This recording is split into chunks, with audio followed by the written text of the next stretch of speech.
Welcome to the MAM Journals. Today we're going to be reviewing CFMOTO 650 NK. But before we start going into that, probably useful to talk a little bit about CFMOTO. It's a Chinese company and it was founded in 1989. They originally sort of specialised really in all-terrain vehicles and engine manufacture. They began collaborating with KTM in, I think, about 2013.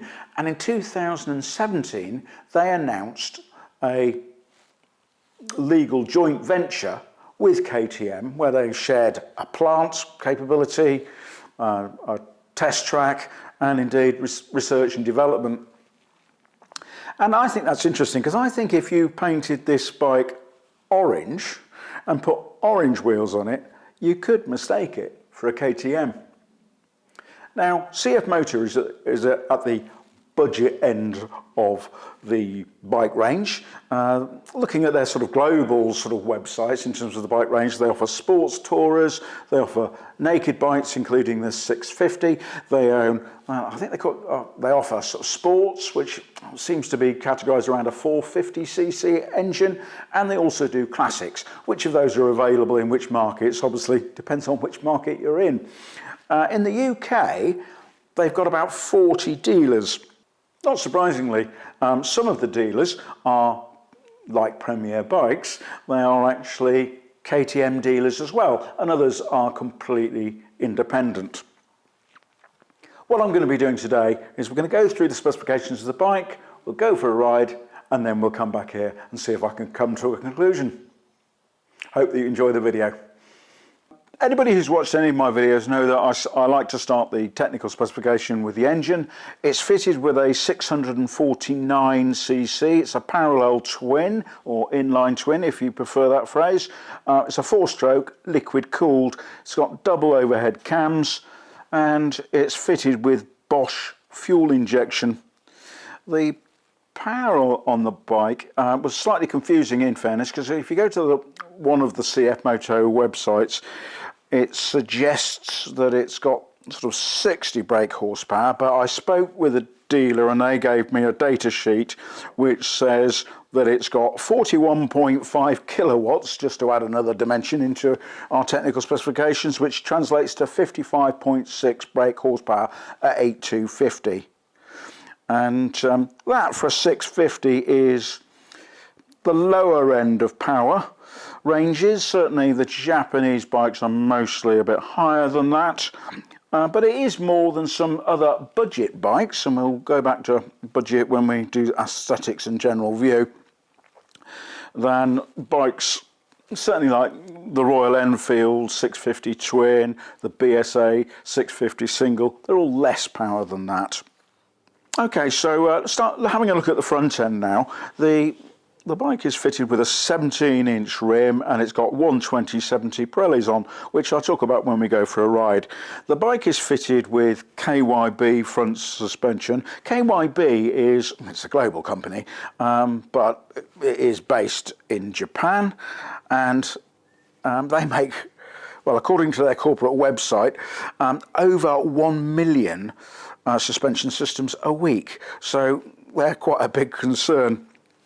The travel has got 120 millimeters of travel on it. There's no adjustment on these particular front forks, and KYB make huge range from some pretty primitive systems right the way up to more advanced systems. The bike, you can see looking at the brakes now, is fitted with 300 millimeter discs on both sides, and they're semi-floating.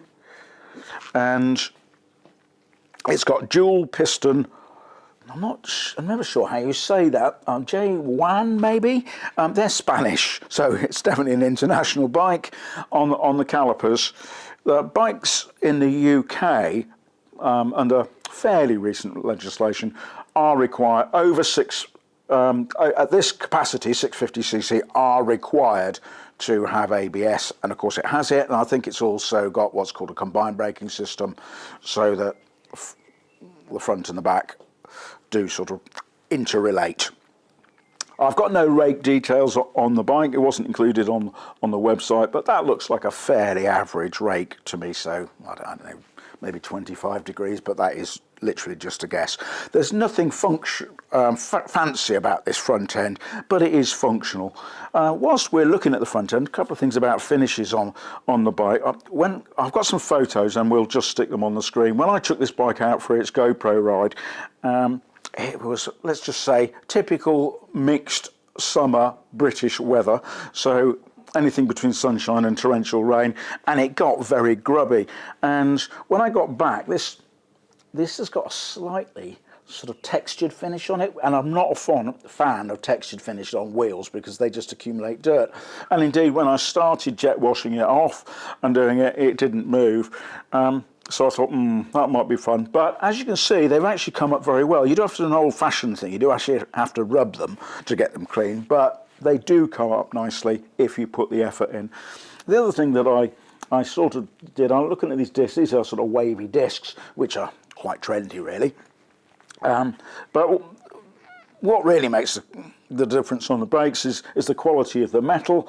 And although you can see it's got a bit of road dirt on it, I deliberately left it after my ride and to see if it would rust up overnight, because some of the cheaper budget bikes, they do, but you can see it didn't. So in terms of finish, it was certainly proved to be better than I was expecting for a budget bike.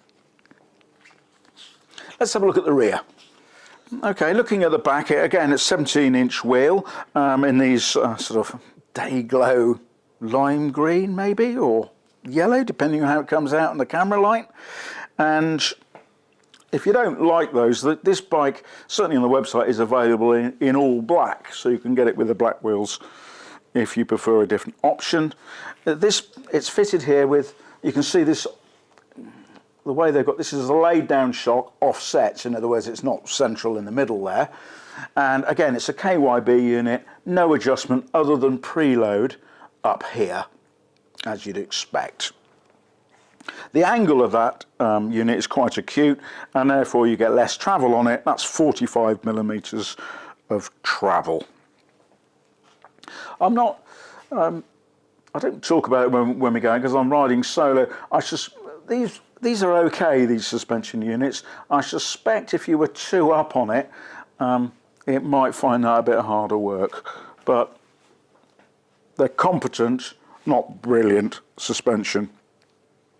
At the back, in terms of brakes, another Spanish caliper there, and that's a single disc with a double piston caliper.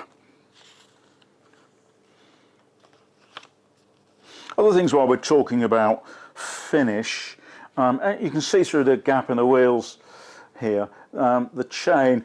Again, one of my sort of quite tough tests really is I do either if the bike has got wet or after I've washed it, I leave it overnight and see if any rust appears. And on some of the other budget bikes, it does.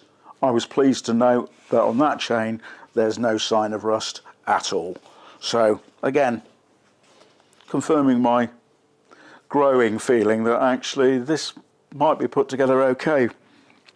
Standing back and looking at the bike has got a 1415 millimeter wheelbase, so it's quite short, and actually overall the bike is not a big bike. That's got a 780 millimeter seat height, which I would certainly in my mind categorise it as low.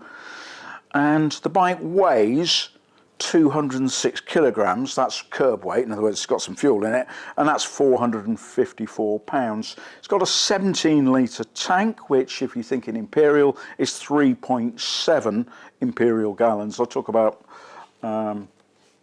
fuel consumption as we go for a ride. Aesthetically, I think it looks like a modern naked middleweight with a stubby exhaust there, split seats, compact tail section here, and as is sort of traditional on these modern bikes now, this sort of bit stuck out the end, which is driven by legislation in terms of how far this has to be from the axle and the lights. But as I say, a pretty modern looking bike. And if you look at this, I've certainly said to everybody who I've spoken to and said, well, go on then, have a guess how much money on it. And I think one of the things for me, nobody got it anywhere near right. So if, as you're looking at it, try and think of a number that you think this bike is actually priced at new. And if I tell you that the retail price is 4,499, but CFMOTO are doing a promotion, and this bike is £4,000 new, which I think is extraordinary. Okay, so as we've just discussed, this is a budget bike, so it's not going to have a huge amount of technology on it, but it has got some, and it's got a nice little clear, and that's a 5-inch TFT, and nice and straightforward, easy to read. In terms of instrumentation and controls, over at this side, the starter, that's actually just a pull down to make it start, and your hazard warning lights. On this side is where you've got the control of what functions you've got. First one is mode. The bike has got 2 modes, so I'm pressing the button. I'm on sport at the moment, and you can see it goes to eco as well. I did ride it in both during the course of my test on the bike. Right, so I'm back to sport. I'm then going to go into here by these menus. I'm going to press enter, and you have got some adjustability of what's going on. Information wise, you can see that it's got some, you can connect to navigation, telephone, and then you come down to settings just by pressing down on the cursor. So I'll go into settings, enter, and then you can see I've got various options available to me. Just what a screen brightness, trips, time settings, obviously, language. Let's see what's in language. It's always interesting. So you can have it in Spanish or English. Interesting. So come out of that, back to the main screen. Not surprisingly, for a bike of this price, you don't get things like adjustable electronic suspension or anything like that. You know, it's got no traction control, but it does have basic information available to you on a pretty clear, although it's a bit matte. This isn't coated with any of the sort of fancy coatings, anti-glare and anti-scratch. It is a basic unit, but it's a competent basic unit. Anyway, we've gone through that. Let's go and do the bit hopefully all of us like. Let's go for a ride. With an early start, I headed to the Forest of Dean and my first stop, the Silver Fox Cafe on the River Severn. The forecast was dry, but as we all know, there are lies, damn lies, and weather forecasts. I togged up appropriately, which was just as well. This was a 180-mile loop, and the weather varied between sunny and dry, heavy rain, and the forest's speciality, rain and sunshine simultaneously. It was a good gentle test for the 650 NK. Lots of varied riding and good roads for a less hurried run, exploring the bike at road legal speeds. This is the road to Chepstow. Formerly quite a fast road, but now, with reduced speed limits and festooned with speed cameras, it is more sedate. Actually perfect for a budget 650 naked bike. The weather and roads were changing as I rode. Fueling and throttle on this bike is clean and predictable, which is not always the case with bikes complying to Euro 5 emission controls. Light and easy to ride, and comfortably slowing down for the occasionally geographically challenged sheep.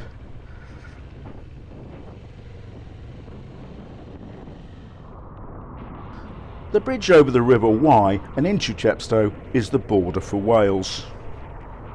One of the benefits of biking in the UK is that the legal right to filter, and the bike does so precisely and feels well balanced even over the damaged central lines. You can see Chepstow Castle just over the parapet on the right. Construction began in 1067, instigated by the Normans a year after their conquest of Britain in 1066.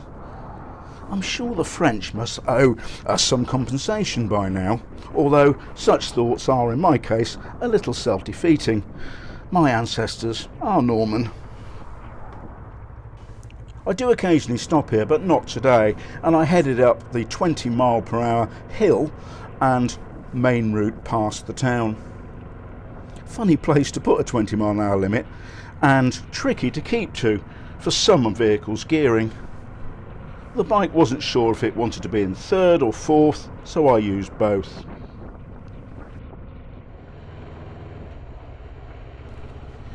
My next stop was Tinton on the River Wye.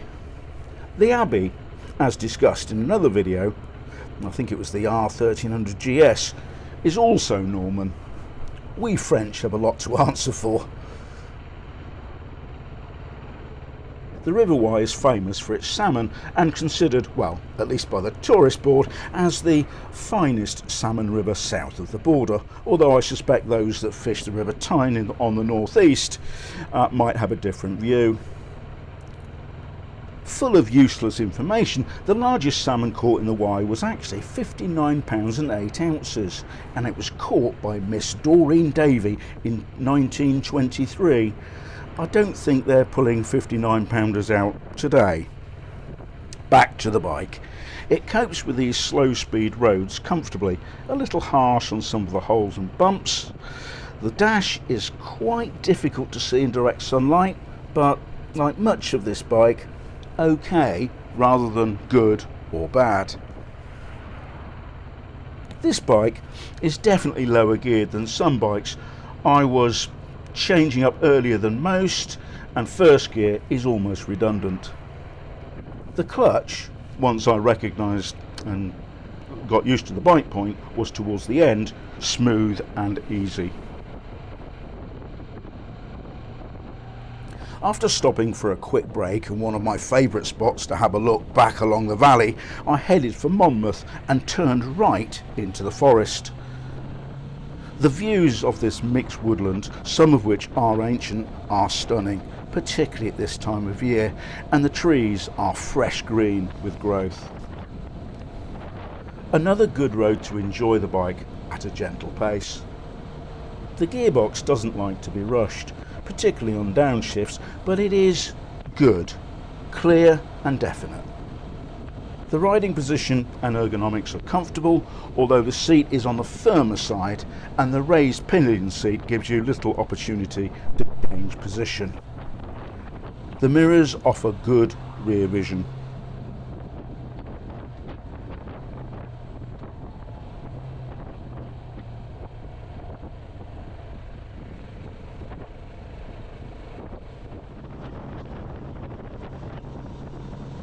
The suspension is basic but okay. The Pirelli tyres seem competent in these mixed conditions. Not sure you'd want to hit too many potholes on the bike, certainly on bends, as I suspect the chassis combination would prefer to deal with one issue at a time. Nothing wrong with it, but there are significantly more sophisticated and indeed expensive systems out there.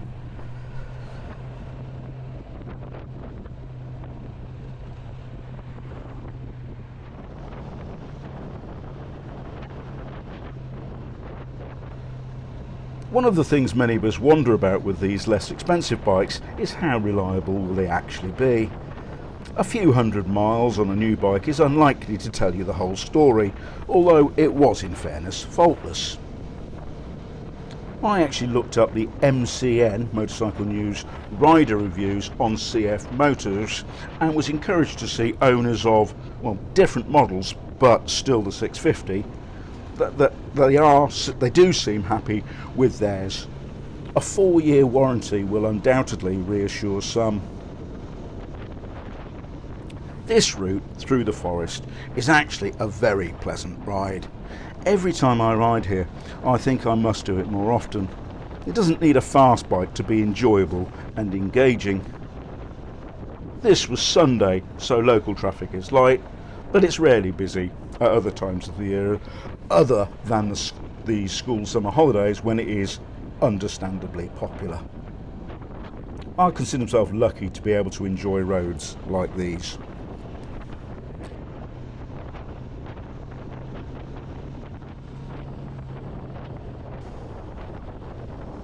On my way back, I found a lane I regularly ride on to give me a direct comparison to other bikes.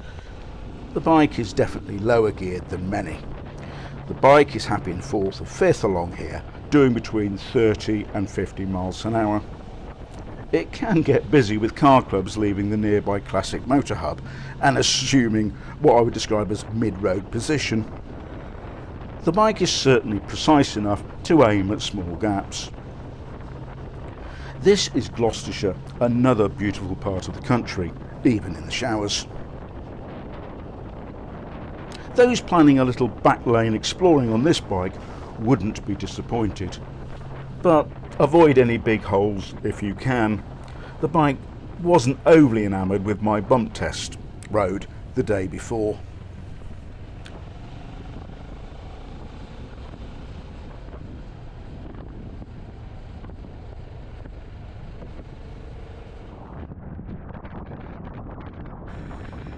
Along roads I know reasonably well, I began to ask a little bit more, but nothing frenetic.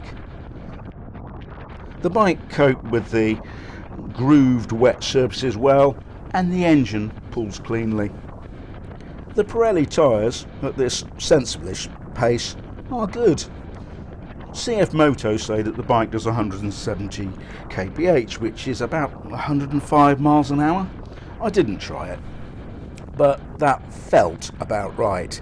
This is not a fast 650, nor is it designed to be. It will, however, be fast enough for many.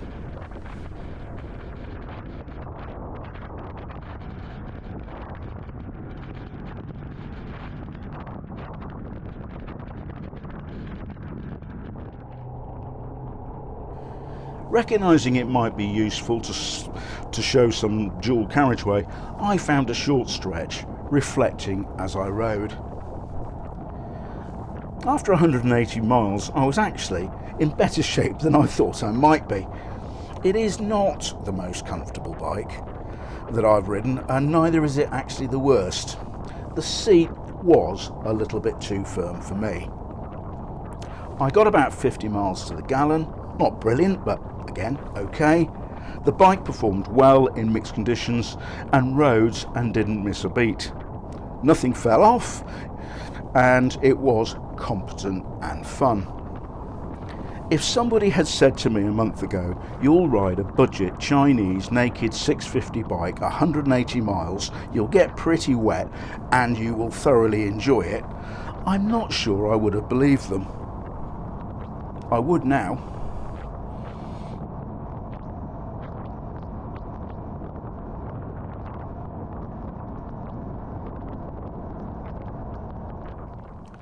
This is not a sophisticated bike, but it is okay, and I'm not damning that with faint praise. It is genuinely an okay bike to ride. You won't be beating anybody to the local cafe on it, nor will you be tearing away from them at lights. Frankly, you probably won't win any fuel economy awards either, but that is to miss the point. This is a competent, capable bike that you could commute on, you could have some fun at the weekends, and it cost £4,000 new with a 4-year warranty. Now, £4,000, you've got some choices. You could buy a Japanese bike, but which would have slightly more performance than this, and it'd probably have a few miles on it, and it'll be a few years old. You could buy something like a 650 Interceptor, but that's a very different styling of bike, and it's significantly less powerful. And with your £4,000, you pay your money and you take your choice. My thanks to Premier Bikes for lending me this bike. As always, they're very generous and I do appreciate it. I hope that you've enjoyed the video, and if you did, you might consider pressing like or even considering subscribing to the channel. But as is always the case, I don't worry very much about that. What is important is that you ride safe and you stay well.